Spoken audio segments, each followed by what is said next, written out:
A novela dos incentivos fiscais continua. Depois de vários debates entre governo do Estado e Assembleia Legislativa, os setores do comércio, da indústria, do agronegócio e outros órgãos, o governador Mauro Mendes concedeu uma entrevista coletiva à imprensa na tarde de hoje para falar sobre as tratativas do projeto que está em tramitação na Assembleia Legislativa e que propõe a reinstituição dos incentivos fiscais aqui no Estado. Veja.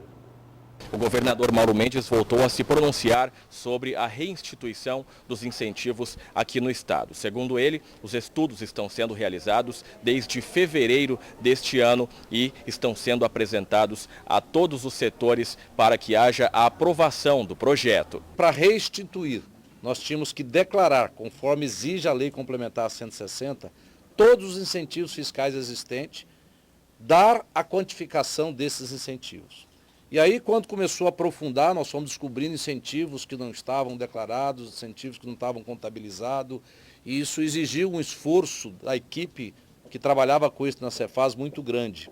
Segundo o governador, um dos pontos que tornou mais lenta a apresentação da proposta foi a descoberta de que, na verdade, os incentivos que foram contabilizados e apresentados nos últimos anos são menores do que os que realmente são concedidos. A diferença entre os incentivos apresentados, que foi na ordem de 3,8 bilhões de reais, e os incentivos que realmente existem no Estado há vários anos, que são de 5,2 bilhões, é aí uma diferença de 1 bilhão e 400 milhões de reais e com isso, segundo ele, não houve transparência na apresentação dos dados. A nós coube determinar a Fazenda que fizesse um profundo levantamento, colocasse luz nesse problema e que trouxesse a verdade dos fatos. Mauro Mendes ressaltou que, em meio a tantas dificuldades e falta de transparência, muitas empresas que solicitaram a concessão dos incentivos de forma regular foram prejudicadas. E com isso, há também uma proposta do governo em simplificar o processo com regras mais claras, garantindo vantagens a municípios com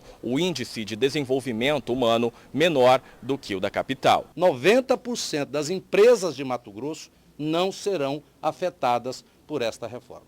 Segundo o governador, caso após todas essas tratativas haja um consenso e a lei seja finalmente aprovada, a expectativa é que a proposta passe a vigorar a partir de janeiro de 2020. E com isso haverá um incremento na receita do Estado em aproximadamente 500 milhões de reais. Sobre a dificuldade de consenso com os setores envolvidos e com os parlamentares, Mauro Mendes afirmou que se trata de uma mudança histórica e continua a tentativa de diálogo, segundo ele, enfrentamentos que nunca foram feitos anteriormente e que a partir de agora será aí uma tentativa de fazer esta reforma e tornar mais justa a concessão de incentivos em Mato Grosso. Segundo ele, a ideia é acabar com os favores fiscais e sobre a questão do desemprego, ele afirmou que irá responder com os fatos. Que alguém que está ganhando quase 1000% precisa ter incentivo fiscal,